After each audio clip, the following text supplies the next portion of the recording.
Thank you for listening to this PodcastOne production. Now available on Apple Podcasts, PodcastOne, Spotify, and anywhere else you get your podcasts. PodcastOne presents the Steve Austin Show Classics. All right, everybody, I'm sitting here talking to Justin Incredible. Justin, how are you today?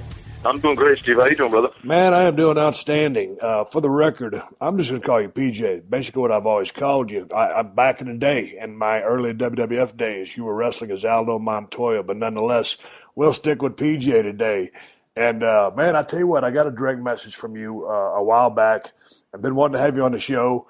And I was driving down the road today, and I said, man, you know what? Today would be a good day to have your ass on the show. So I reached out, was able to get in touch with you, and I'm glad you could be on the show. You've got a lot of interesting things going on right now.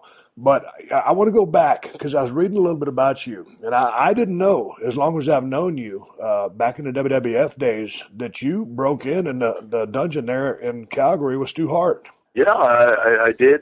Things that when I went through in the summer of '92, the things weren't, it wasn't necessarily the dungeon. Things had changed a little bit in those days. Bruce and Keith Hart, Brett Owen's brothers, they were in charge of it. Stu was at the time of training guys. But I went over there, and Lance Storm, Chris Jericho were in the camp the year previous to when I went through. And, I got myself one hell of a good wrestling education. My first 10 matches were in Calgary in the fall and winter of 1992. And, I tell you, when you say you came from the Hearts up in Calgary, it kind of carries some weight with you. So it was the best decision I ever made. And I learned the basics real well up there by those guys, and you know that. But then were you down actually in the basement, or if you're working with Keith and who else? Bruce. At that time, man, basically what we did was we rented a little space outside of Calgary, like a couple miles outside the big city, and we'd set the ring up once a week. We'd go in there, and just hammer it out every day. But no, I've been to the basement once, and I didn't actually. To be in full disclosure, I didn't do anything, but we did go to Stu's Heart, and we saw the infamous dungeon. But to be honest, I had one of those stories, So how long did the camp last, and what did you pay to learn how to wrestle over there in Calgary? Oh God, it was I paid 3,000 Canadian back in '92, and what we did, we went up there. It was a 2-month deal where we, basically I'm a Connecticut Northeast guy. I went up, bought my own plane ticket, went up to Calgary. It was 2 months. We wrestled Monday through Friday for I'd say 3 hours a day, Monday through Friday, had the weekends off, for 2 months. And pretty much after that 2-month period, when you were done, you were done. It's a little different than the way some camps do it today, but, in the beginning, first week, we didn't even touch, we didn't go in the ring. We did a lot of that. They kind of tried to weed you out, even back when I started, we do a lot of running, a lot of Hindu squats, and a lot of drills up and down to kind of, see who had, the attitudes, if everybody had a good attitude, if you didn't, if you were willing to do what you had to do. So, it was really interesting. And, 10 of us, put it this way, 10 of us started, only 3 of us left. And, a pretty cool deal, Well, basically, running for a 2-month program, if you're running 5 days a week, and you're in that ring a couple hours a day, I mean, you can actually get a pretty good education in a short amount of time with that amount of frequency. Absolutely, and I really did. I mean, I didn't know anything back in the day. '92, there was no internet. I wasn't I was a smart fan, but I didn't subscribe to the dirt sheet, so I didn't know anything. I mean, I went up there on a wing and a prayer on, and they pretty much just told me, hey, I mean, I stayed in a little motel with a couple of the other guys from the school, and just kind of put everything in in their hands, and now, it was a great experience. But what made you pick the Hearts all the way up in Calgary? Is because you being in the Connecticut area, it was a little bit closer? Was there not a great school within striking reach there in the States? I'm sure there was. Now that I learned, there was a Monster Factory. There was Johnny Rod's in Brooklyn, New York, which is an hour and a half. But I had no idea of who or where to get a hold of. Pro Wrestling Illustrated happened to have this ad that I saw, and I just corresponded to the ad because I knew that's what I wanted to do, and that was the only way my only in. So I called Bruce Hart, and he kind of got me up there, gave me all the information, and I went for it. So you said you had the first 10 matches up there in Calgary. Did you Yeah. get on the road and make some pretty long shots? Because I always heard that that Calgary territory was notorious for some of the long drives that you had to make. Very long drives, cold, in the middle of nowhere. You'd go into a lot of native Indian territories and reservations. I was up there, actually, Chris Jericho was my second ever professional match. And Lance Storm was like either 5 or 6, but my first 10 matches were up there, and we didn't do as much traveling as they did back in the old Stampede days. There were more spot shows. What they'd do is they'd run once a week. Remember the old Saddle Dome, the Calgary Saddle Dome? They'd run a little community center right across the street from it, and that's where I kind of cut my teeth in the very beginning. So how was the match with Lance Storm and Chris Jericho? I mean, they were a few years into their career. Here you are, new cat out of the blocks. How'd they treat you? Did you get some, did they shine you up, give you a full-blown match, take care of you? Yeah, they really did. I mean, Chris was super, but Lance even more. I mean, Lance and I were, we've always been, since those days, we've been very close. And, he took care of me. I mean, Chris could lay it in there, boy, if he wants to. And he kind of gave me a good whipping. But it was, he was cool, took some bumps for me and stuff. And, he was really cool. And, but Lance really went out there and, tried to really make me look good. And, he kind of, made me, he knew what I did well and knew what I didn't do well. And he kind of just made me look way better than I was at that stage in the game, You're working in Canada, come on back to Connecticut. And so what'd you do? Just go to WWF and say, hey, man, here I am. Can you give me a job? How'd that thing pan out? Well, I mean, basically, when I got back here, I didn't know anybody, and that was one of the mistakes I guess I did make. And I didn't know anything, but I had no connections here in the Northeast. I somewhere down the line ran into Paul Roma, who was working out at a local, it was like a gym / they had a ring. It wasn't even a wrestling ring, it was like a boxing ring. And he was working out there, and he had a group of kids that he was training. So I would go down there every Sunday, or whenever, every other Sunday, whatever it was, and just, get in the ring, and, I kind of introduced myself, and, just wanted to get in the mix and meet other people. And, he just said, hey, man, I'm Tony Gurria. He knows Tony, and that's kind of how it started. He said one day, just, hey, there's a house show in New Haven. Just go down there, introduce yourself. And, New Haven's like 20, 30 miles from my house. So went down to the old New Haven Coliseum, which doesn't even exist anymore. They tore it down. But, just walked back there with my gear, not knowing anything about the business, not knowing how ridiculous, I would look or whatever. But I said, hey, Mr. Gurria, my name is Pete Polaco. I was trained by the Hearts up in Calgary. I said, if you ever need anybody, I'm here, I'm local. And he goes, well, tonight we're okay, but as a matter of fact, we have this new show that's starting in Manhattan called Monday Night Raw.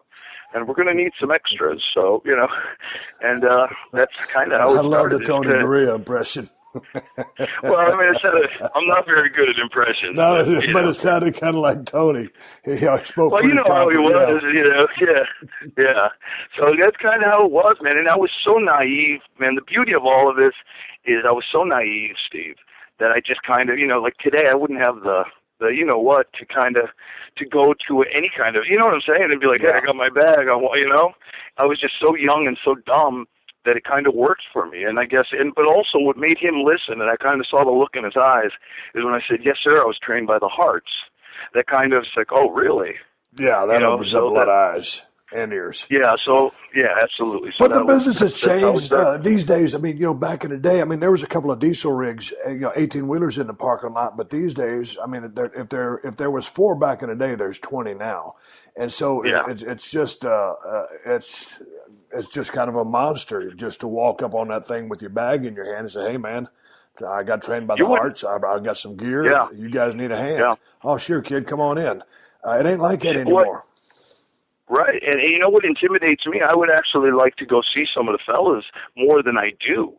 But in my ego, I would, because now back then they had no security. You remember how it was. Yeah. You just drive back there, whatever. It didn't matter. But now it's like, I'd be mortified if I went back there to maybe, a TV taping or a house show, and, security was like, who the hell are you? And wouldn't let me back. I'd be crushed, because I don't have the cachet of some of the other guys that might be more well known.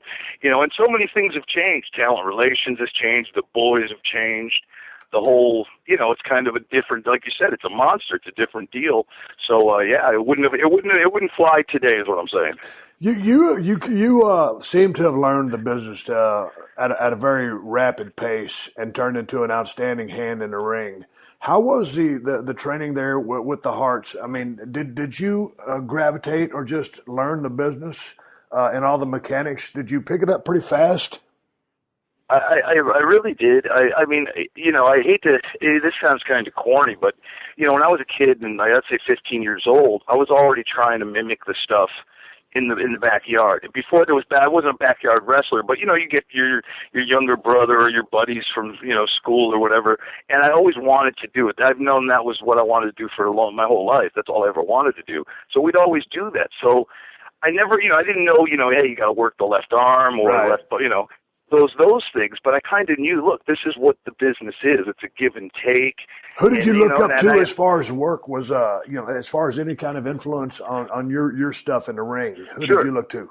Oh, huge Ricky Steamboat, man. The Flair Steamboat '89 feud, and even after that, like the whole Terry Funk Ric Flair thing, I just, that was what I really loved. I mean, I was a New York guy because of where I lived, NWA didn't come out here very much, but we had it on WTBS, obviously, and that stuff was just different than what Vince was doing at the time. That more Hulk Hogan kind of cartoonish stuff. Whereas I gravitated to the competition and guys like Steamboat and Flair, and that really is what captured my imagination as a young man. But that was interesting, and you said that as I was waiting for you to take a break there. So, here's a guy in WWE's or WWF's background or a front yard, and you're digging the stuff that's coming out of the Carolinas and Atlanta. Yeah, absolutely, man, absolutely. So there in the WWF at the time, was there anybody that you liked what they were doing in the ring? Absolutely. That was kind of the era of the big man, wasn't it? It really was. I mean, even back then, it was Owen, who was not a small man at all, but was a small guy. Yeah. Back then. I remember for the first time when I met Ted DiBiase, the $1 Million Man. I was standing. I introduced myself, and he was very generous. Shook my hand and stuff. But I was looking at this guy. I mean, he was just tall and thick, and he was in his wrestling trunks, and his thighs were just just a mountain of a man. And I was like, oh my God, these guys are beasts. It was just the difference was immense. But I loved Ted. I loved Marty. I loved Sean. I was really into, and also another guy I was into was like Brian Pillman, that high flying, because that's what I thought I had to be. I was, at the time, I was 6 foot, maybe 200 pounds at the most. I thought if I'm going to have any success, I'm going to have to fly. I'm going to have to be quick. So I always looked to those guys to emulate, to try to model my work after, if I can even dare say that. But you know what I'm saying, that high flying stuff that was kind of coming into its own at that time. And, so there you are in WWF. And so you incorporated some of the high-flying stuff into your own act as Aldo Montoya, the Portuguese Man of War. Now, how was it that they just came to you and said, hey, check it out, PJ, we got this idea. We want to call you Aldo Montoya, because of your Portuguese heritage. So how did they lay this gimmick on you, and what were your thoughts? Well, it was, I lived 45 minutes from Stamford, still do. And at the time, Mark Undertaker was doing that thing with Brian Lee where the double Undertakers were coming out for the SummerSlam deal. And, they needed a crash test dummy basically there all week in Stamford for, come in, we'll pay you $150 a day, just work out with Brian and Mark and, do whatever they need you to do, which I did. It was a great experience. But on the Friday, it was the week before the weekend before TV. TV was on a Monday. Vince and Pat had come down, and it was a full dress rehearsal. They wanted to see what Brian looked like in the gear. So, Mark was with Vince and Pat, checking it all out, and Brian had the whole, the whole Undertaker ring gear, makeup, everything, and we went through what we'd worked on. It was just for them to see, Brian's mannerisms, see if he looked like Mark or not. It had nothing to do with me. Anyways, it went well. At the end of it, Pat kind of pulled me aside, said, thank you very much, kid, blah, blah, blah. they started asking me, just some pedigree questions, like, hey, where were you trained? I was like, oh, I was trained again by the Heart, sir. Very respectful, of course, And he goes, really? And he goes, how long, have you been working? I said, oh, a little over a year. He goes, well, what nationality are you? And I said, well, I'm Portuguese. When I said that, he popped to Vince. He goes, hey, Vince, you're a goddamn kid Portuguese. You didn't even say it right, this French-Canadian accent. And I was like, okay, maybe they don't like Portuguese, whatever. No big deal, whatever. And anyways, and then Pat asked me the most important question was, do you speak it? And I said, yes, sir, I do, which I do. And I said that to Vince as well. And Vince, very good. The deal there. And, well, the whole time, I guess, back in those days, they were doing kind of crappy in the local markets, the domestic stuff. The attendance was down, so they were looking for different international acts to, because our stuff was stronger overseas, and it was not even about Europe. It was more to go to South America, because Brazil is probably the biggest country in South America, and that's their language is Portuguese. So that was the intention, which never took off. But the intention was to have a Portuguese-speaking guy to kind of, be able to go out there and do some stuff. So that's how I got my break, man. Okay, so they say, we want to call you Aldo Montoya. Now, I know the answer to this question is going to be, yes, that sounds great. Where do I sign up? Right. They pitched that whole thing, and back then they had, I forgot what they call it, man. But, they had a whole...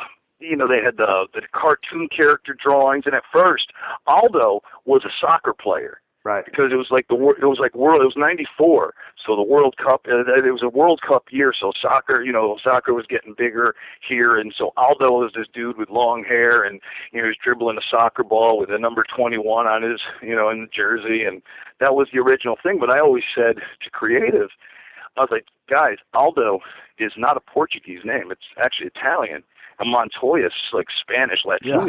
Yeah. So nothing. There's not a hint of Portuguese in that.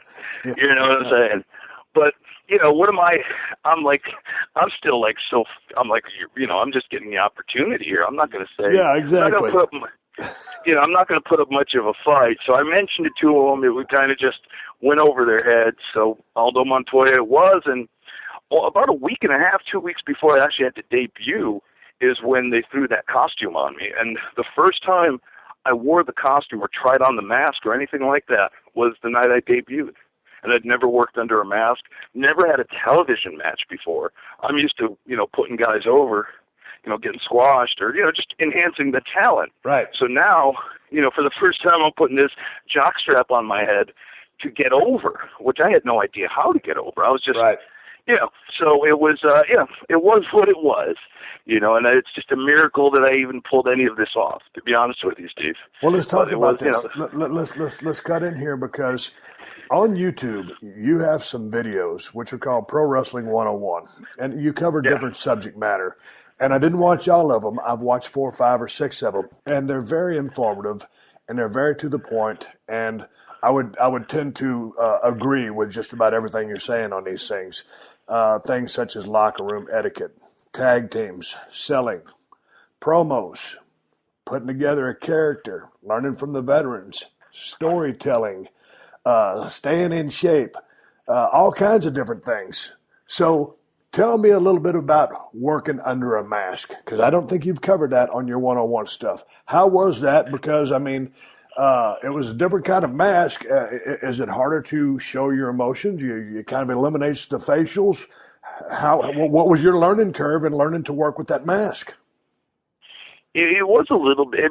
First of all, it really even though it wasn't like the lucha masks. Right. That, I can't understand how people work with those things because I've tried and it's very difficult. But you feel hyperventilated because the strap came across your chin, and it was just very claustrophobic. And my nerves at the time too. I was scared to death. Right. I was 20 years old at the time. And I didn't know what I was doing. So at that time, I had no idea what. So you had to sell bigger. You had to kind of, put your arms out, like almost like Ricky used to do, Steamboat used to do. He almost really dramatized everything he did because your face really wasn't available to tell that story, that pain. Right. And I also used my vocals because I didn't have long hair.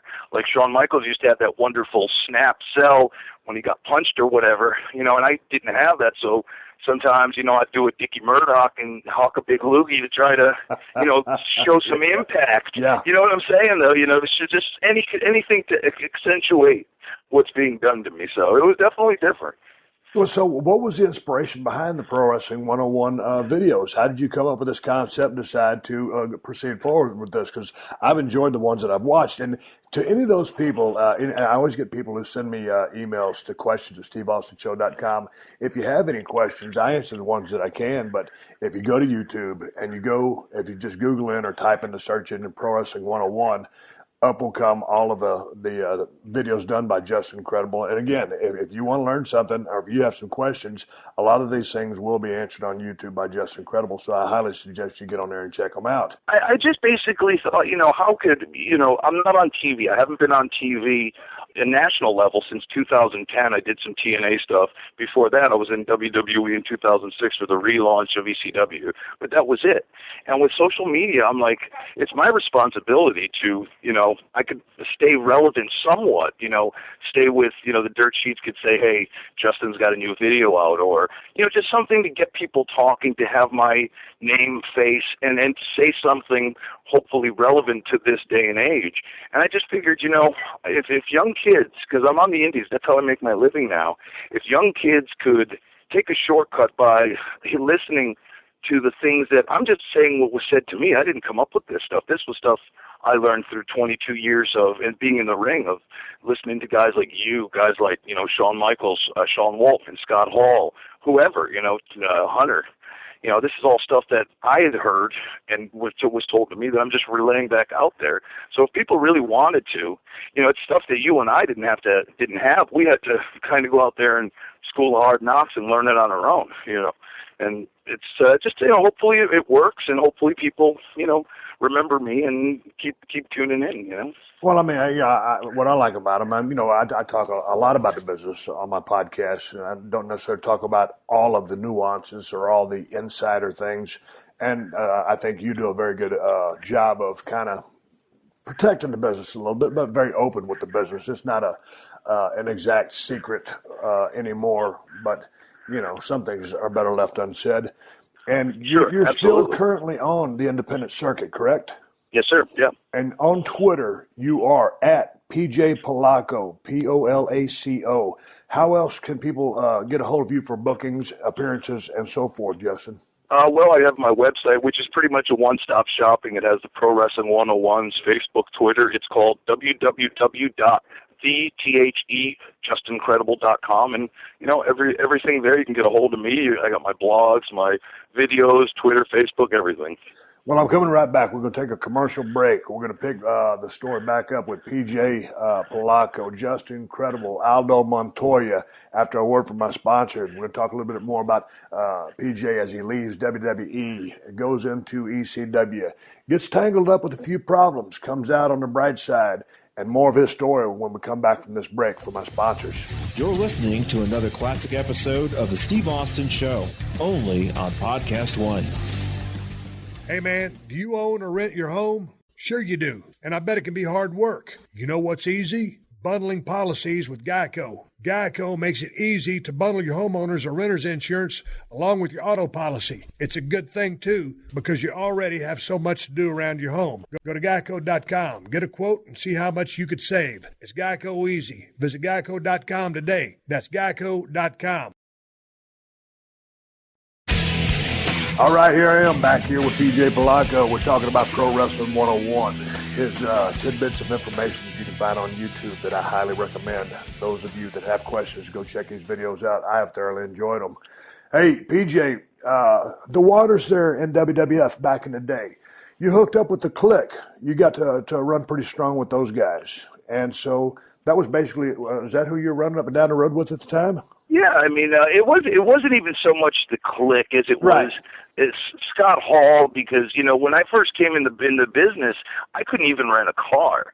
And Scott was always very cool to me. He was very, you know, he always liked hanging around younger guys, made him feel, you know, kind of like, look, you know, I'm a little older. Like, what could you guys teach me? What's going on in society? That was always his shtick. And I was like, you know, Scott was one of the best in the business, you know. And I was like, dude, please, you know, tell me, I'll do whatever you want. I'll carry your bags. Just, you know, give me your knowledge, and I'm your, you know what I'm saying? So yeah, it was an opportunity for me to learn, so it was awesome. Dude, that guy was one. Every now and then I'll throw down a phone call to Scott Hall, and sometimes I might talk to him for just 5 or 10, 15, 20 minutes, and we'll just start going off, obviously, about the business of pro wrestling. He'll start dropping some information on me, and we'll be talking about psychology 101, 201. We might get to the 301 level, but man, that guy, he sees things from a lot of the same perspective as I do, but you know, has his take, you know, coming out of you know, the journey that he's been on. He's one of the brightest cats I've ever met in the business. Yeah, absolutely. You know, and so what kind of knowledge did he bestow upon you? It was, you know, it was just basic. You know, I would hear, and this was the time of the famous Shawn and Razor ladder match. You know, I'd be in the cars listening to Razor and Shawn coming out of the garden, and, you know, hey, this worked. This is, you know, listening to the people. Why? I mean, I didn't say much, but you were just hearing the whys and wheres and whens, and like, this didn't work, maybe this will. And, you know, just a lot of positive stuff that you can't buy that information, you know what I mean? And it was just, you're learning from the best. I was always into like self-help stuff, and I read a book that said the quickest way for athletes or anybody to get ahead in life is to role model successful people and not copy what they do, but take their approach and work ethic and psychology and kind of, you know, follow their lead. And that's always what I kind of wanted to do. I was like, well, these guys are on top of the business kind of right now. I was like, you know, if I could just get a quarter of what they had, I'd be in good shape. And that was always kind of what I just wanted to be a sponge, you know. You know, it's funny, PJ, when I first got into WWF, you know, they brought me in as a ringmaster. That didn't work so great. And then it came up with Stone Cold gimmick, and we started running that. Well, you and I were working a lot of matches. We worked on TV. We were working on the house shows. At one point, you remember when Jake the Snake Roberts took you on as his protege and he was managing you? We're going to get to that story in a minute because I know what you're laughing about. But, you know, I had a chance to cut a couple of promos on you back in the day. You know, I said, you know, you didn't have any business being in the same ring as I did. And I talked about the jock strap, you know, the mask that was on your face. I mean, that was just perfect material for me. And that was a lot of the stuff that because you remember back then, we would film a live show and then the next one would be the tape because we were filming live every other week because the territory was down and it was too expensive to go live every week. When those tapes went back to post, they were editing my lines out. And I saw Vince McMahon walking to one of the buildings. I guess it was Lowell, Massachusetts or whatever it was. And I barely knew Vince at the time, although I'd been in the company for 8 or 9 months. And you know how it is. You don't really hang out with the boss. Yeah. And I just, you know, had the guts to say, hey, Vince, can I talk to you for a second? Well, sure, pal. And I told him, I said, hey, man, I noticed a lot of times when I'm watching the show, you guys are editing out some of the things that I'm saying. And he goes, well, Steve, quite frankly, you're popping the guys in the truck. And a lot of that stuff was the material that I was directing towards you. And you know, PJ, right, if you can pop the guys in the truck who have seen and heard everything, then you can pop the world. So I told Vince, and I said, hey, Vince, I said, I'll tell you what. I said, I'm 6'2", 250. I got, you know, a bald head, a goatee, black trunks, and black boots. I said, you get guys here 6'8", 7 feet tall, 300, 320 pounds. I said, if you take my personality from me, I cannot compete. But if you give me my personality, I can. He goes, well, okay. Well, that's fine. So then he stopped editing my lines. The Stone Cold Steve Austin thing took off, and it ended up being what it ended up being. Had a hell of a run. But a lot of that was due to the fact that I was working with you. As all the things have seemingly lined up for me, as, you know, Shawn and Triple H and Razor, you know, the big hug in the garden. Triple H was going to win 1996 King of the Ring. I was plan B. Yep. Had it not been for you, I would have not got to run my mouth in the fashion that I did. And so I got to give you credit for some of the, you know, the you know, success that I had, the fact that I was wrestling with you, and we gave credence for me to cut those promos. I want to go to one time, remember this, we were working, you and me were working a bunch of shots together. You were Jake's protege, and we were working some of those tent towns. And to my listeners, the tent towns, how would you describe the tent towns, PJ? They were just smaller towns, and we were working about, what, a 16-foot ring? Yeah. We had to do the only way you could do anything, any kind of big move like a vertical suplex was corner to corner. You didn't have enough any other way, kind of, you know. And the thing about these, they were musical tents. That's what they were. They were old school musical tents that they ran once a year, always in the summer around the Cape Cod, Hyannisport area. And it was all one level. Right. It was just all steel chairs, all one level seating, and there was a little rope keeping the people from the ring. It was a 16-foot ring. Now, normally WWF uses a 20-foot ring. That's what they still use to this day. And you know, have you worked in a WCW ring, an 18-footer? I did, once or twice. They're okay. I mean, okay when you get used to them, but once you get that 20-foot ring, when you have that much more space, at first it blows you up and it kind of messes your timing up. But once you get used to it, you don't want to be in anything but that.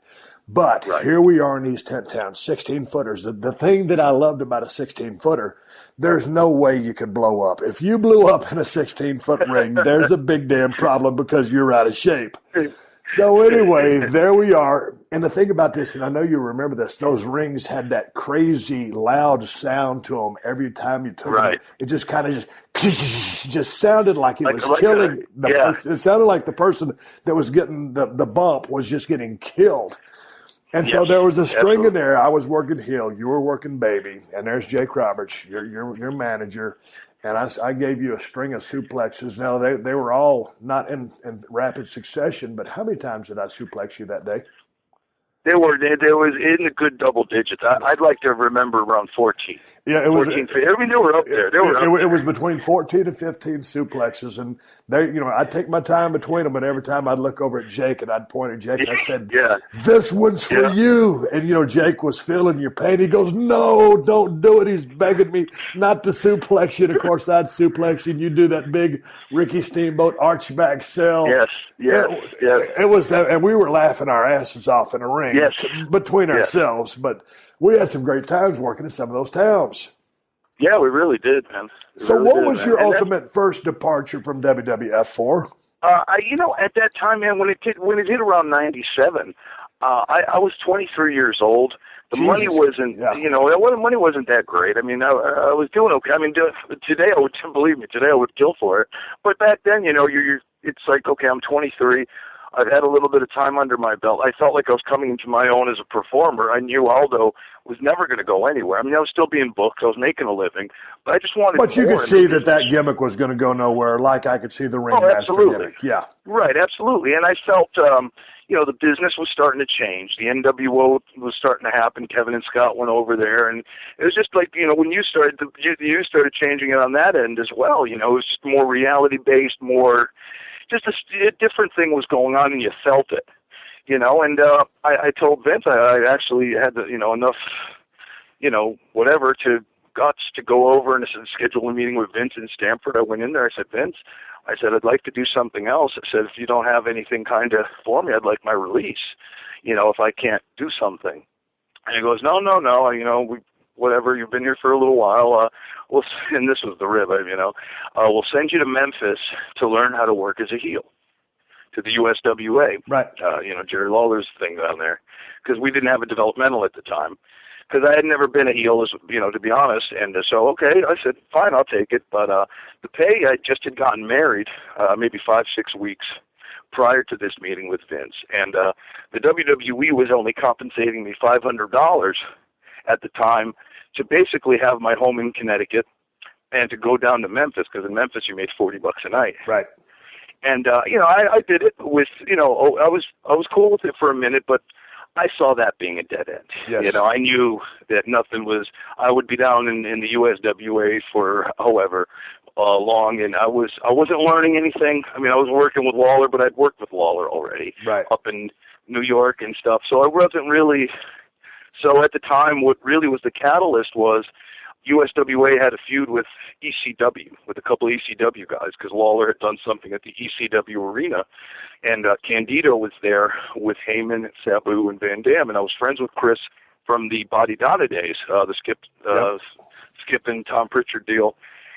And I said, look, Chris, what's going on, man? It looks like you guys got some really good things going on. And he goes, yeah, I'm pretty close with Paul. Let me see what I can do. And Paul talked to Vince, said, hey, look, you won't, because I'm sure Scott and Kevin at the time could have probably got me something going on down there. Not to say that I would have made a big star out of myself, probably not. But, I probably could have got a little payday from it. But it worked out that Vince allowed me to go to ECW. And, to be honest, it was the best thing that could have ever happened to me. But the bottom line was he was going to allow you to go to ECW as long as you didn't go to WCW, who, they were luring a lot of the talent away from WWF. So no can do on that, but you can go to ECW.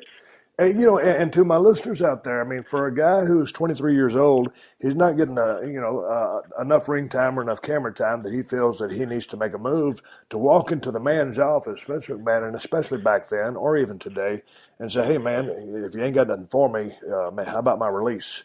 That takes a lot of balls, and that takes a lot of foresight, and that takes some determination to not be satisfied with the status quo and to maybe know that there's not a bright future ahead for you. So that was a hellacious move on your part. I got to give you a lot of credit for that. Look, I never said I was going to make it. I didn't know, but I was going to go out trying. I love this business. I still do. But just within that company, that they didn't maybe have, the design or the plans for you to be that guy, and you saw that. Sure. And look for another place to go just so you could ply your trade, have a little bit more freedom and a little bit more frequency. Absolutely. So you run in, here you come into ECW. How did you guys come up with the Just Incredible thing?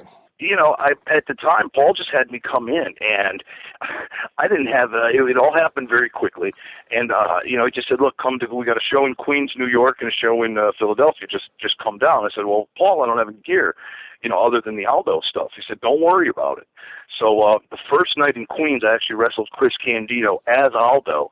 And I cut a promo. I'd love to see if this was somewhere because I'd never seen it. But I cut a promo, threw the mask into the crowd, whatever. I, cussed out the WWF at the time. And I had a match, put Chris over. The next night, we had a show at the ECW Arena.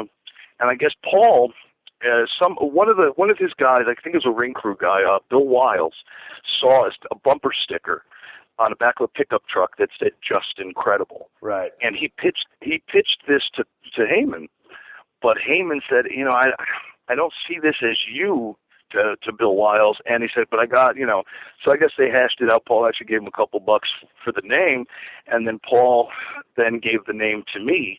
And the reason I started doing the jean shorts and the old, basically the ECW uniform was I didn't have any gear. I just had the Aldo stuff because the timing, timing didn't permit, and it just ended up, look, here's an ECW T-shirt back in the 90s, you remember you wore the jean shorts. Yeah. I still do it too.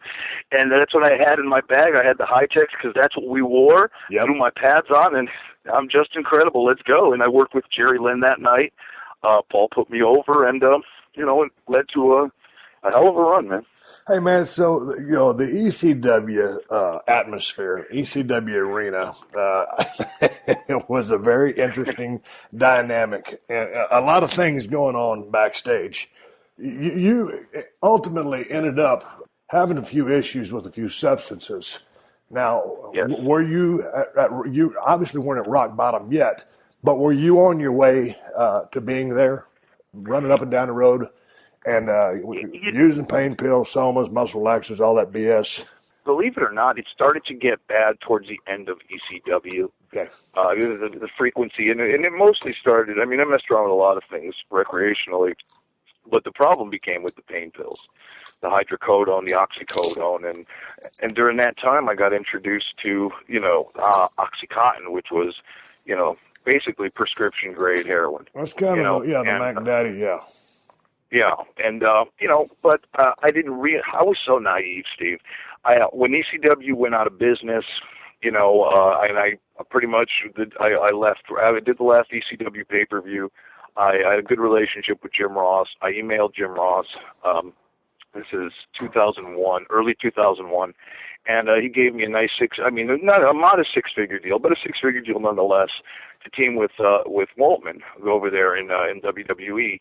But before then, and there's a reason I'm telling you this about the substances, before I started with the WWE, after ECW went out of business, we went on a vacation, my wife and I and my newborn son, And, you know, my wife says to me, hey, honey, do you need a refill? You're all out of your meds, you know, like innocently enough. And I was like, well, honey, I'm not wrestling for a little while. I don't need them.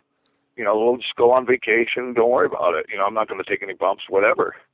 Brother, that was the most miserable, you know, I didn't understand. You know, I got there, you know, started to have the sweats, couldn't sleep, vomiting, diarrhea, just restless. So you're having withdrawals and you didn't really even know you were hooked. Didn't know it. No, I was so naive because it started off, because, I mean, you remember the Wild West days. I mean, things were just, you know, it was just a different era than it is today. And I was just doing things a lot of times to fit in. And then, of course, I started to enjoy it because, hey, it does feel, people aren't drug addicts because it's bad. It feels good at first. Right. And I didn't get the physical, again, my naive nature, you know, I was like, you know, and then I finally, towards the end of the vacation, it was only a 3-day vacation, I called my doctor, said, Doc, I don't know what's wrong with me. I explained to him, and he said, don't worry about it, I'll call you in something. Called me in some Vicodin, go to the pharmacy, pick it up. I was like, oh, that's what physical addiction. Then I understood. I'm like, I'm normal now. Right. I just took pills to be normal, and I was like, oh, that's what it is.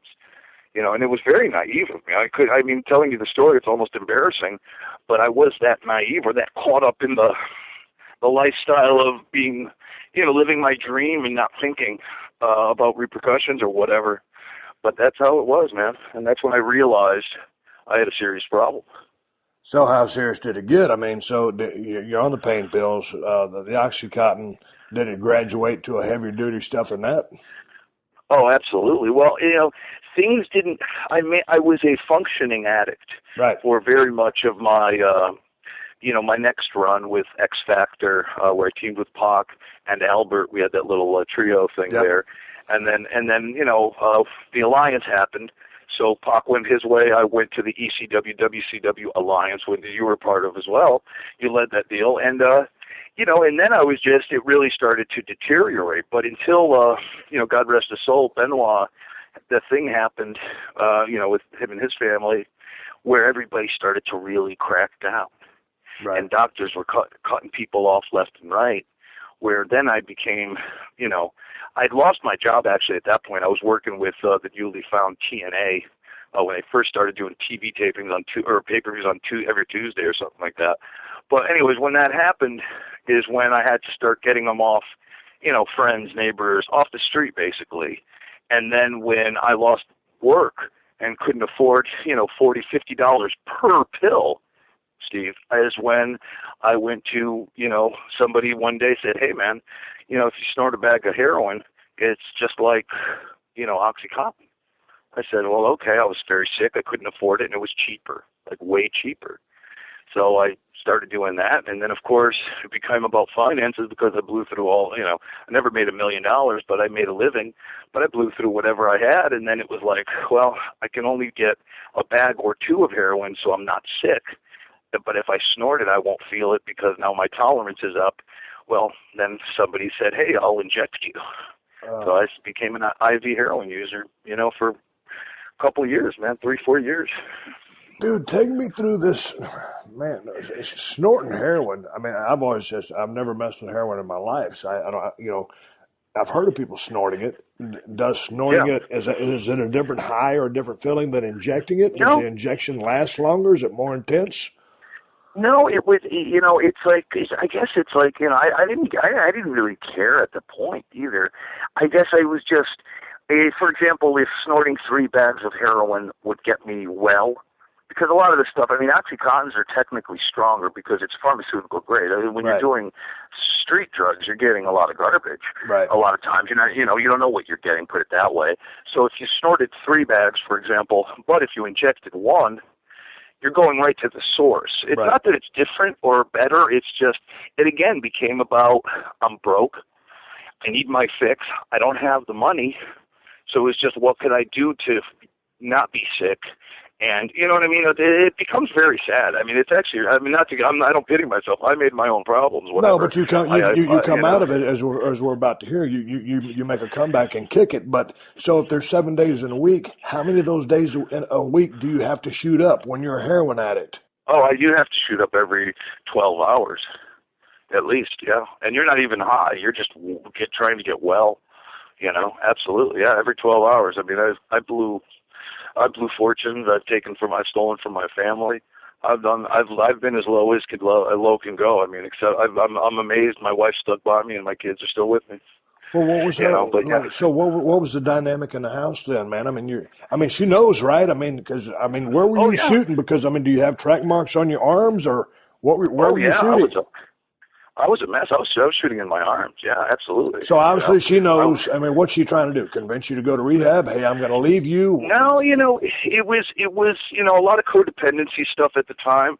And I'm okay with talking about it, because she had taken pain pills as well, and so it was, she didn't want to demonize me too much because she understood what being sick was, and she knew that I had to go out and make a living. So for a lot of years, I justified it. It wasn't, I could convince myself, hey, dude, I need this, I need this, Ma, I need this to work. And of course, it's a bunch of BS. But well, there's some credence to it, though. I mean, I remember back in the day, when I think I'd been out of business for a couple of years, and I had that come to Jesus meeting. I never really got strung out on any pills. I wasn't that guy. I like to drink. But, right. I remember, it was taking me several Ambien or Xanax or whatever to go to sleep. And I remember waking up one day and I just said, hey, man, you know what? It's one thing when you're on the road and you're using this as a tool, and I'm not justifying it. I got all my stuff through a doctor, but the amount I was taking wasn't as high as some of the guys that I've heard. But nonetheless, right. I woke up and said, hey, man, this is not conducive to a long lifestyle, and just weaned myself off. But yeah, as a tool on the road, it's one thing. To only a certain level. Then you go beyond that level, then you are abusing. I had to rein myself in. I couldn't justify it anymore, and said, hey, time to knock this stuff off. So how low did you go, and then how did you end up ultimately kicking the habit? Because from everything that I've heard, heroin is just like the madman, and it's almost impossible to break away from. It is. Well, basically, I was, of course, when you get to that level, there's a lot of shame. My kids are, shame, guilt, and, I knew I had a problem, and I would try to not, I knew the WWE had the wellness policy where they would put guys through treatment, and by the time I realized where I'd gotten, man, it was way too late. But I was so shameful, so embarrassed, Steve, that I didn't want to admit it to anybody outside of my immediate family. It was very embarrassing. And one time, I don't remember the date anymore, but I think it was like 2009, I think it was 2010 or 11. It was one of those ECW reunion shows.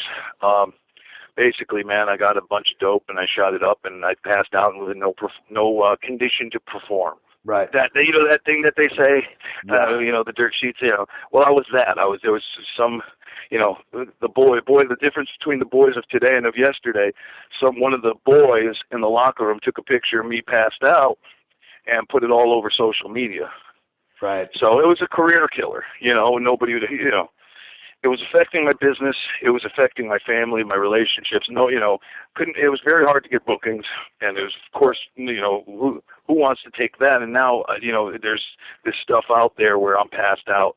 So it took, I tried to do it the hard way, couldn't do it. Tried to white knuckle it, like tough it out. So locked myself in rooms with a bucket, basically throwing up everything coming out of every end. And I would always go back, just for the relief, just for, I can't take it.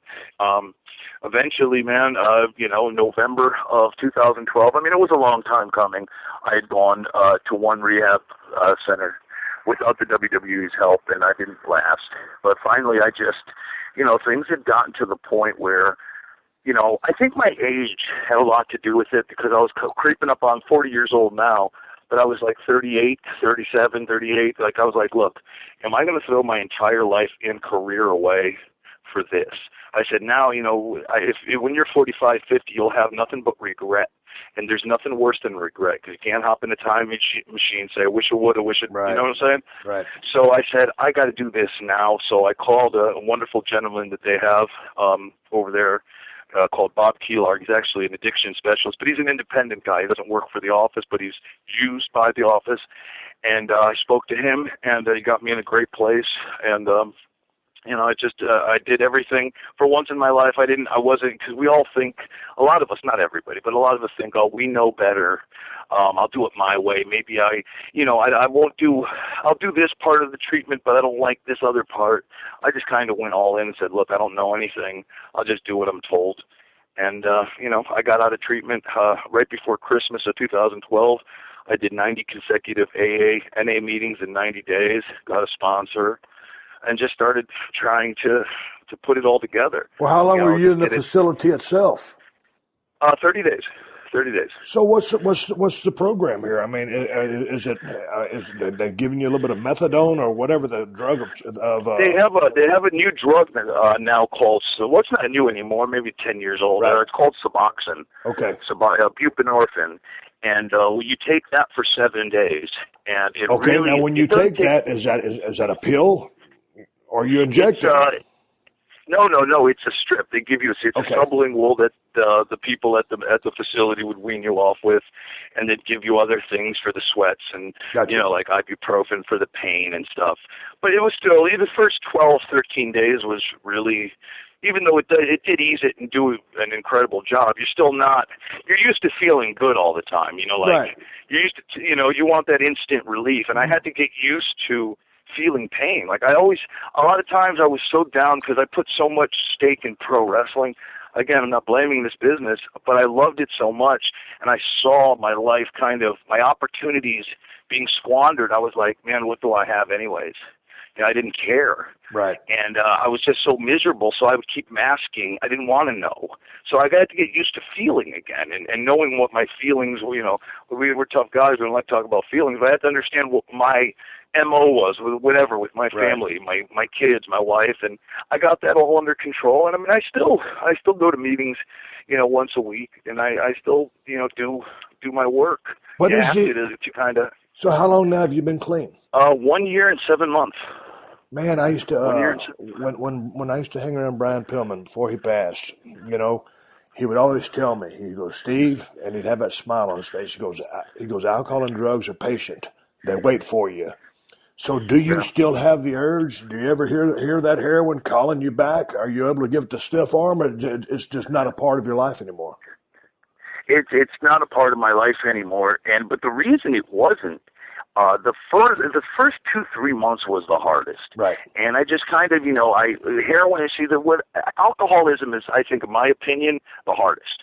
See, I never really dug alcohol. I was more into substance. I remember that. And I just never, remember, you know what I'm saying? I never really, because whatever, the buzzes were different. But for me, I think alcoholism is harder because you can go to any store legally and get it. But for me, I got home, I threw my phone out. I said I cleared everything out, all the dealers and stuff, and it's not like, because back in the, when the way I got it was, I didn't go have to cop in the hood. Nowadays, the day of cell phones, I'd call my boy up, he'd be here in 15, 20 minutes, as long as I had the money. Right. He was at drive-through, come up to you. I just got rid of all that stuff. I had a support group, and now I'm so far removed that it's not there. I have more problems now with casually, maybe, if I see somebody drinking a beer. Right. Be like, man, after a show, it'd be nice to have a cold beer. Yep. And to be honest, I'm not saying it would be the death of me. I just don't want to, I'm not. You don't need to find out. You might have that. Right. That's what I'm saying. Yeah. I don't need to find out. I wouldn't go like, buck wild, but I don't want to test it. I've done enough damage. I'm cool right now. You know what I'm saying? Yeah, because you got away from the needle, but that alcohol might offer something that's kind of in that same vein, and that just that first beer could lead to an ongoing process where it just blows up on you, and there you are, stone cold alcoholic. You don't want that. I'm sitting here talking to just incredible PJ Polaco. He got a bad ride, got on some heroin. We're just going to take a little break. We're going to finish up talking about this and talking about what he's currently doing on the independent scene. And again, the type of workers he's meeting out on the road, what kind of talent there is out there. Taking a break right now. Word from our sponsors who keep this show on the air for free for you to download twice a week. PJ Polaco, just incredible when we come back.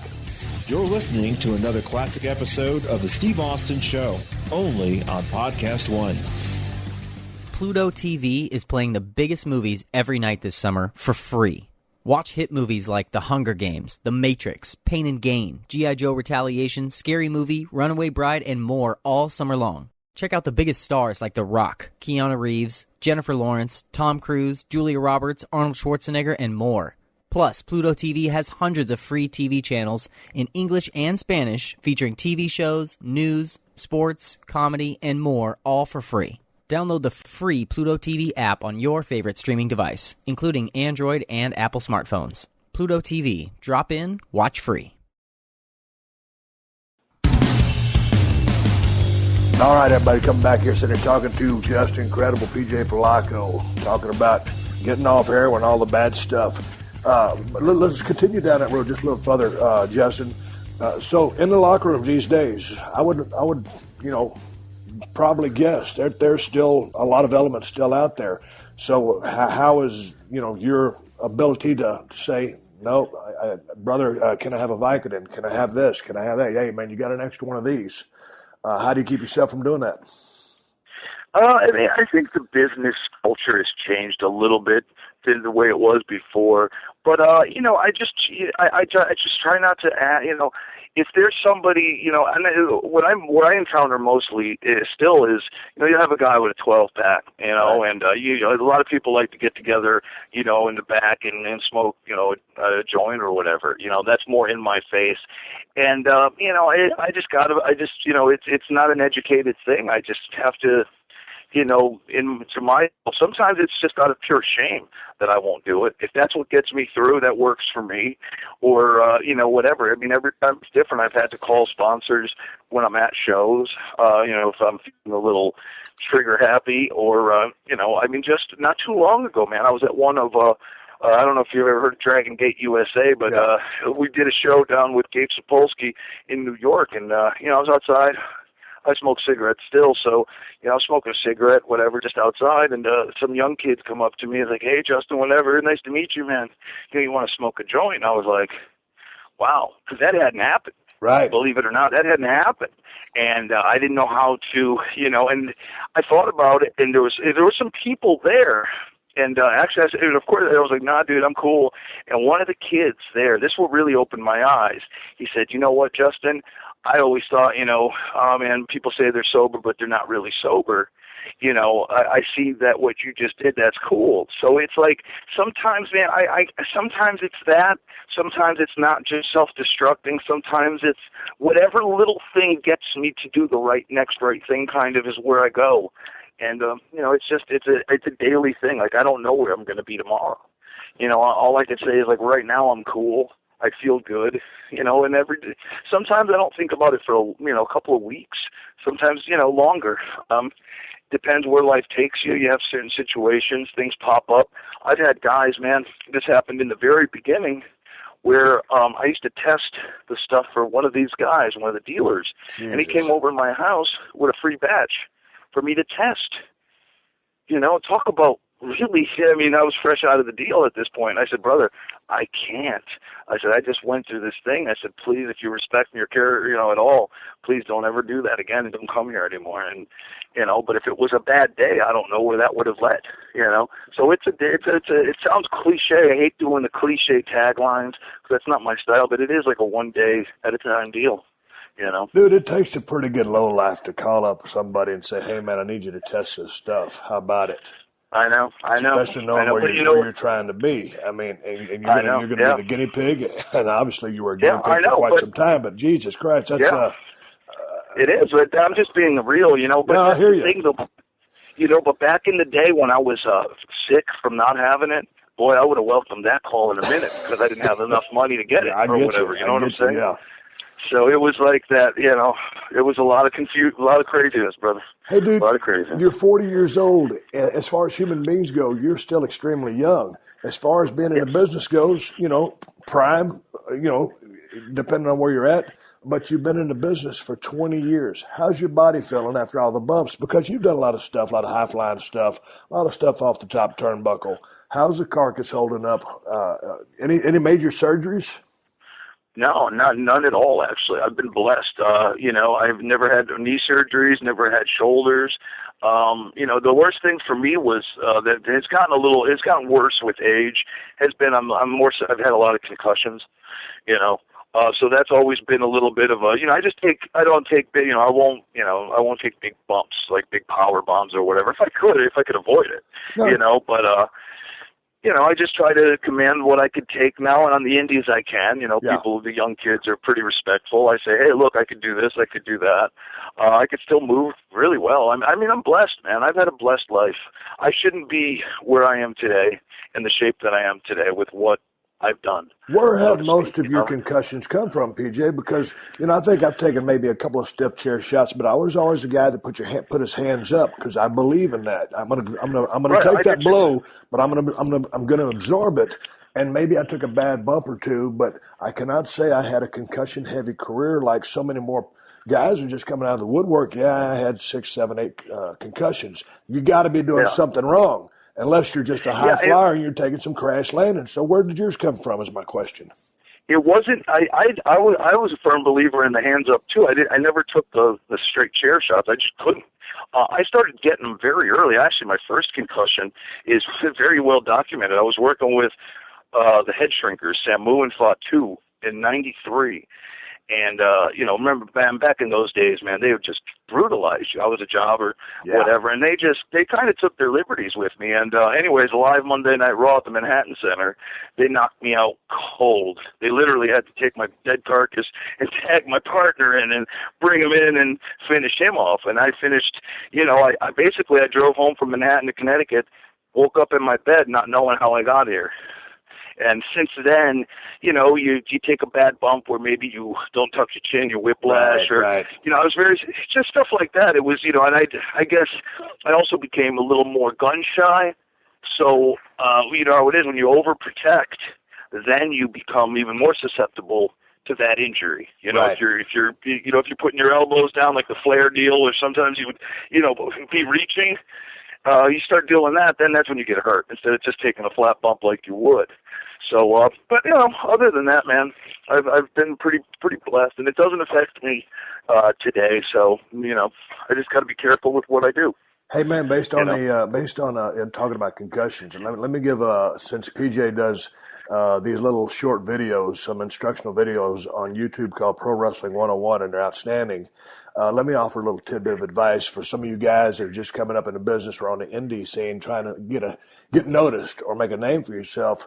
If you're afraid of a bump, if you're unsure of a bump, if you're unsure of your opponent safely giving you this bump, refuse to take it. Be respectful and don't take the bump. Don't put yourself in harm's way for no reason, or for $20 or $40 or even $100. It ain't worth it. So if there's a bump that you're intimidated by and you do not think you can safely take it or it can be delivered to you, refuse to take it and say, I'm sorry, but I can't do that bump.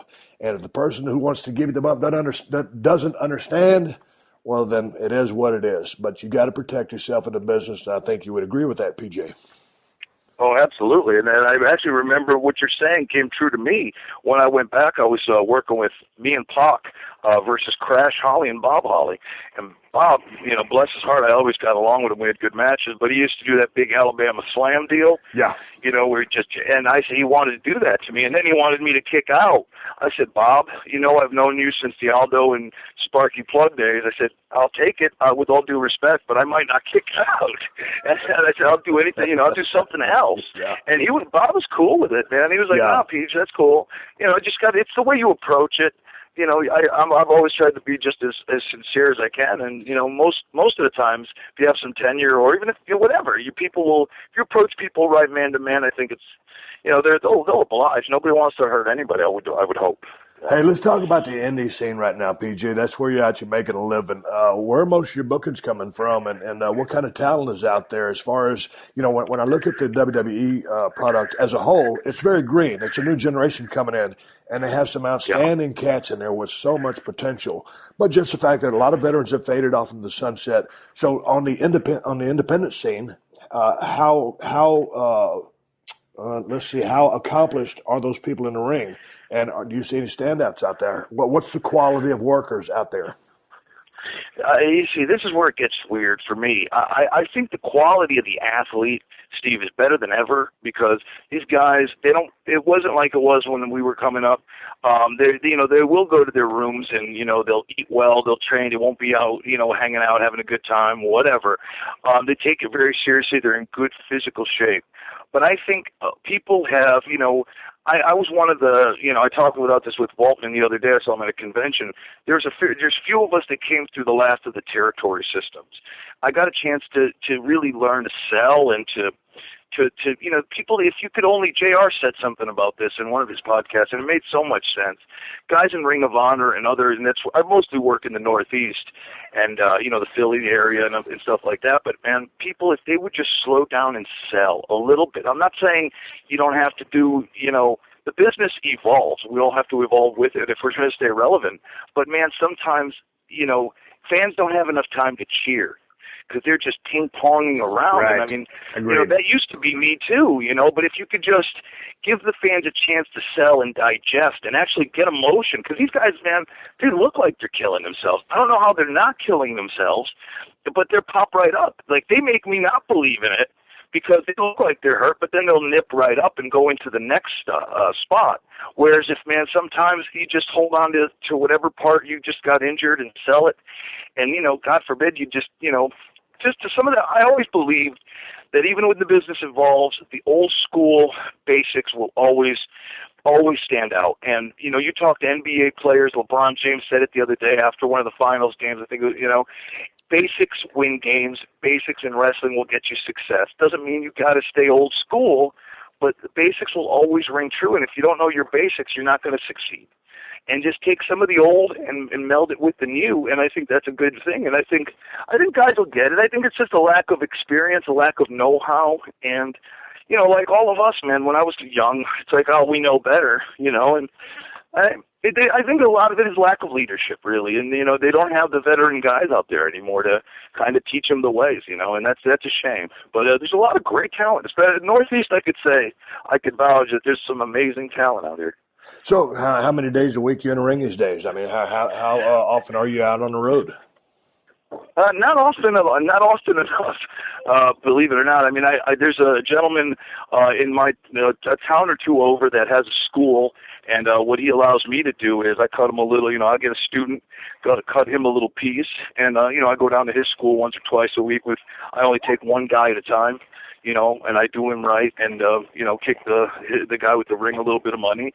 And I usually work Fridays and Saturdays, but sometimes only on a Saturday, to be perfectly frank. And, because nobody, unfortunately, man, guy my level, not a lot of people are willing to pay because the business has changed so much and so many guys are out there nickel and diming themselves, guys perhaps a bigger name than myself.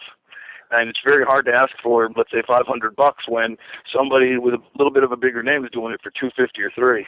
Right. I've just gotten to the point where I can't be willing to drive 6-7 hours, and then bring home $150 or whatever. And depends on gimmicks. It's changed. It's changed, and I think the boys in general have not done themselves justice with promoters and stuff like that. But it varies from individual experience to individual experience, I think the business is going to make a resurgence soon. I just don't know how or when. But I think something's coming because I think it has to. Hey, you got the Library of Pro Wrestling 101 videos on YouTube. How often do you film these? Are you still making these things? Or are you done? Oh, yeah. How often do you do this? Where do you do them at? What's the creative process? Well, basically, I had a gentleman who was a producer. It was like an intern for the WWE. He lived up in this area, still does. Basically, we come to my garage. He has all the the HD cameras. He throws a tarp up, light up the garage real well, and it looks, he does the graphics and stuff. And we just basically cut maybe 10, 12 of them. 5-minute deals. I have a little book and I'll try to get an idea and just, like how you do, man. I just call it in the ring, whatever comes to my mind on that topic. If I'm thinking of something in particular, I'll write that down, but I'll try to get a topic and also I bring a camera around if, I had a couple where Goldust was at a show. I interviewed Dustin about his character and how you go about, Right. Just basically like the stories that kids can't get because they're not there. Terry Funk did one for me. Lance Storm, Razor did one by the phone and stuff. So it's, just whatever little opportunity I can to kind of school these young men and women, or even fans that just might be interested in learning a little more about how our business works, I got one for you. Working the crowd, or sometimes classic example. I just subscribed to the WWE Network. I've been talking about this damn thing forever. It came out whenever 6 months ago. I finally subscribed to it. I rewatched the Bret Hart Shawn Michaels 60-minute Iron Man match. If you watch that match from start to finish, there is basically maybe one or two looks to the crowd, and it's not pandering, it's not posing. They weren't primping. It might have been just an acknowledgement, but they didn't even try to work that crowd, because what they were doing was working themselves in that ring. The story was in the ring. These days, whether it's TNA or WWE, the talent is so green, and the product is moving so fast. Everybody's looking for a reaction. And to your point a while ago, a lot of times the crowd doesn't even have enough time to react because it's bing, bang, boom. But they're trying to. It's almost like begging the crowd for a response. Well, you have to take care of the task at hand, doing something to elicit a response. Don't go to the crowd and ask for a response. That's going to come later. So I think too often these days, in every single match that you will see on television, the guys are looking to the crowd for acknowledgement, approval, acceptance, or a response. And they probably need to cut that, not even in half. They need to cut 3/4 of those looks out. You've got to focus on the task at hand. And when it's time to go to the people, that's when they will come. Yeah, I totally agree with you. And also, man, a lot of people talk about TNA. What would it take to right the wrong of that ship? And I just said, look, man, in my opinion, I loved wrestling most when it was a competition. Nobody wants to tune into wrestling to see bad acting. And I think if you just put lights on in the middle of the ring, I know it's a little old-fashioned, but wins and losses matter, titles matter, and you got so many great athletes. Let them tell their story through the action in the ring. Well, and what you're saying now is tying back into the basics still apply in anything that LeBron James was talking about as far as going to basketball, winning basketball games. The same thing applies to the game of pro wrestling, sports entertainment. Yes. And that's one of the things, Steve. The reason I believe, and maybe you could help me with this, but one of the reasons I believe I always worked in this business was I was able to have a good match with anybody. I was able to adapt. I got in there, with back in the day with yourself, with Hunter, with Shawn Michaels. When in 2001, 2002, I was Batista's first match. I got Randy Orton right out of OVW, did him around the loop. Shelton Benjamin. I was CM Punk's first match when he debuted in ECW, Vince's ECW. And people, so you could make a living. Not everybody's going to be a star in this business. Not everybody has got that thing, but doesn't mean you can't partake in it. And with basics and with being good at what you do by learning that stuff, you can make a living in this business and be appreciated, I was watching one of your one-on-one videos a while ago, and you were talking about exactly what you're talking about, getting guys over. And that's become a lost art or a lost spot within the roster. That class of guys, whether you want to call them job guys, enhancement guys, as you said, and I mean this with all due respect, whatever name you want to call them, just that whole class of guys no longer exists in the business. And it's a shame, because you had some of the greatest teachers in the world out there that were, enhancement guys, if you will, teaching young guys how to work, put them out on the road for a month or two. And some of the best workers in the business were those guys, and they don't exist anymore. It's a shame. It is a shame. I get the business has changed, but man, some of those things you can't teach that at a performance center. And I dig what they're doing, man. I think I do too. But we were talking about working in front of a live crowd on the road, right? And hey, man, if you're going to have this guy, whether it's your first, second, or third match, or it's on your B team, and you've got a couple of those guys out there on B team, and you've got X on top trying to draw the house. Working with that veteran in in a ring in front of a real crowd that paid money to go see, and then you get your hits and your misses, and sometimes you're going to have the crowd, you're going to lose the crowd, sometimes you'll never get that crowd, but that's part of the learning process and being in there with a veteran. Okay, kid, fire up a little bit. No, keep selling, keep your head up. Right. No, come on. No, more heat, that taking these youngsters through those paces. And again, it's sad for me to see that whole class of guys is gone. Right. Well, just one last thing I'll say is with his experience I had with you, and I actually mentioned it in one of the 101s. I name dropped you. Yeah. I name dropped you, but it was cool because it was a real life experience. I was nervous as hell to work with you the first time, and I said, Steve, I'm working with you tonight. What are we doing? Don't worry about it, kid. Kick stunner, whatever. And I was like, oh my God, what am I going to do? But it worked out, man. It's called listening to the people because you were starting to get that reaction, that buzz, and you couldn't tell me what you're doing because you don't know what they're doing. So you were just listening to them, and then you were acting accordingly with me. But that that little dance, that little push and pull, that tug, you know what I'm saying? That's the dance of this business. Well, that was the fun part about it because when you don't have everything laid out, there's that creative freedom in there. Now I can hold up my hand. Yeah. I can hold up my hand in front of me, and my fingers are spread out. There's 1, 2, 3, 4, 5 things that I know are going to happen. I'm going to fill in the gaps between all those fingers with what I call on the fly. So yeah, we're going to have our high, our stuff that, is going to happen, but everything else is left to reading that crowd. And the fact of, hell, say for instance, you and me were going to work. Hell, man, you know what? Tonight I'm going to work Aldo's arm. Well, and we're going to work match 6. And 5 of the matches before us, they've been working the left arm. So hell, you know what? Call on the fly. I'm going to work your neck.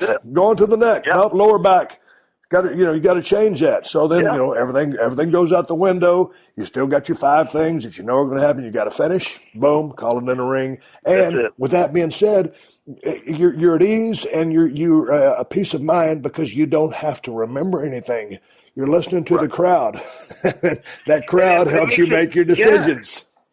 Yeah, and it makes it easier on you because I notice, man, when I go out there with a guy doing a million spots, I watch myself like when I worked with a Jerry Lynn or a Rob Van Dam, I would be nervous in there because I'm trying to remember. But when I worked with other guys, on a high level in ECW, if we were just calling it out there, I would be relaxed and I'd be doing just incredible, working that character because I'm not thinking about how many ducks do I have or how many, you know what I'm saying, what's the next flippity flop. I'm just doing me. And that's a big difference. That's the difference between money and that it's sometimes it's just that little bit. That's that difference between middle and top. It's a very small thing. And what you said kind of parallels. I just started reading a book. I have a very hard time reading. I'm reading Gary Hart, Playboy Gary Hart, My Life and the Business of Pro Wrestling, whatever.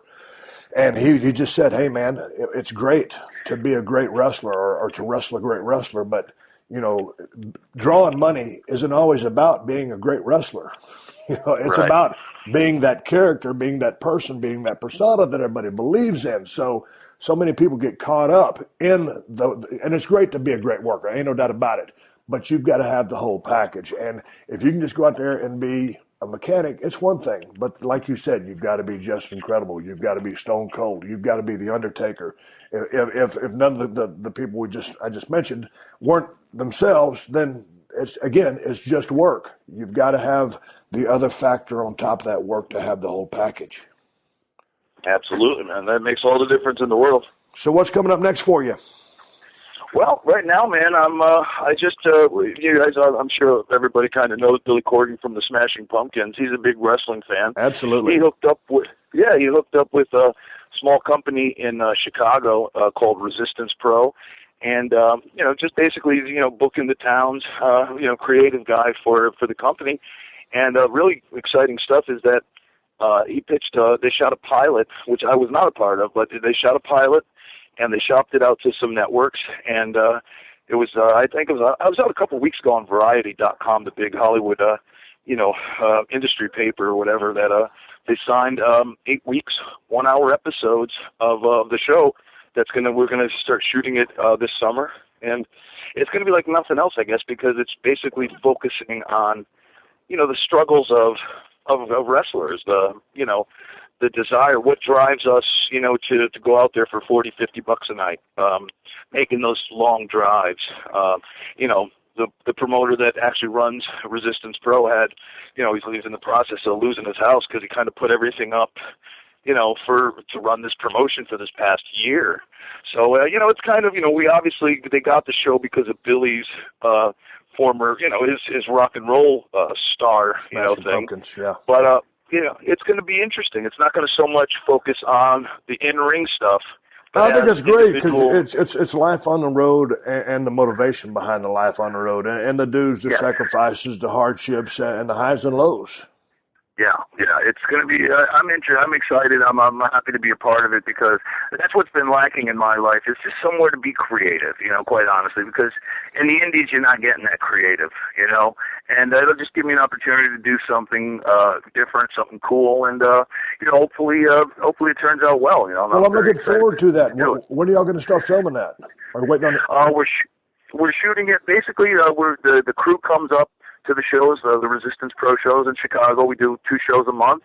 They're going to just, follow the guys around, set cameras up all over the place, and just kind of see where it goes. And I guess in October is when the fall season starts. I'm not sure yet. They don't actually. There's not a name yet. Right now it's called Billy Corgan's Untitled Wrestling Project, but they're going to, tweak that name up a little bit. But it's going to. I'm not sure the day yet, but AMC's huge with The Walking Dead. Absolutely. So a lot of people are watching the channel.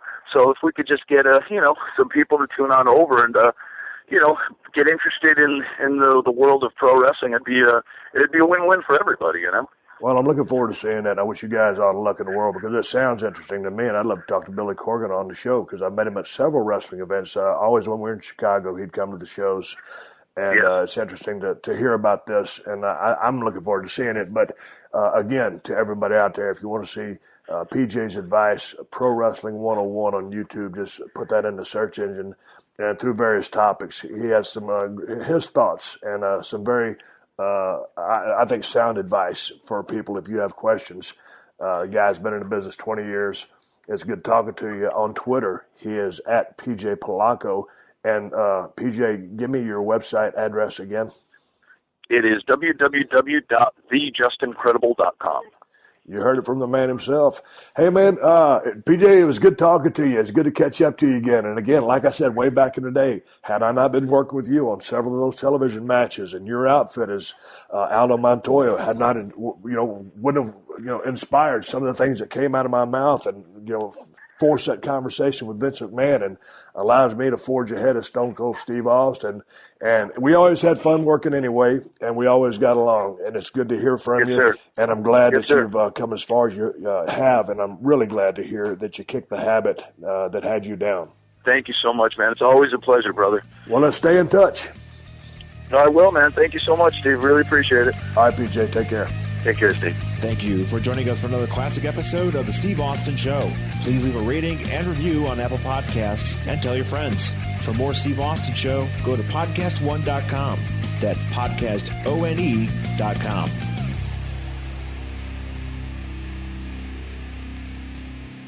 Good morning, good afternoon, and good night. And welcome to T-Pain's Nappy Boy Radio Podcast. The most fun you'll ever listen to while you're folding your clothes. Now let's get this straight. This is not your average podcast. T-Pain's Nappy Boy Radio is super fun, super crazy. It's pretty much an in-your-face conversation. That's the good thing about us. We don't do interviews. We do conversations. All of my guests, all of my co-hosts, we chill. We drink, we play games, we have the song of the week, we have the creative curse word of the week, as long as you're having fun as our guest. Speaking of guests, each week I'm going to go through my whole contact list and dive head first into the world of music, gaming, exotic cars, tech, strippers probably, doctors probably strippers that are only stripping so they can pay for tuition to become a doctor. You never know. My wife is a certified bartender. She'll make you a drink while you're here. We'll get you drunk and make you play VR after. It's a lot going on. But that's what it's all about over here at T-Pain's Nappy Boy Radio Podcast. See you soon, baby! Yo, what's good? It's your boy, Big Brother Jake, a.k.a. Jake Warner, my government name. Check it out. I host a show called the Big Brother Jake Podcast, and I've taken my talents to the biggest and baddest platform on the planet. That's right, baby, PodcastOne. My show is unique as I talk about everything. Life, sports, entertainment, being a single dad juggling several jobs. I'm a hot mess, but it's damn entertaining. Subscribe and review now on Apple Podcasts and listen on Podcast One or wherever you get your podcasts.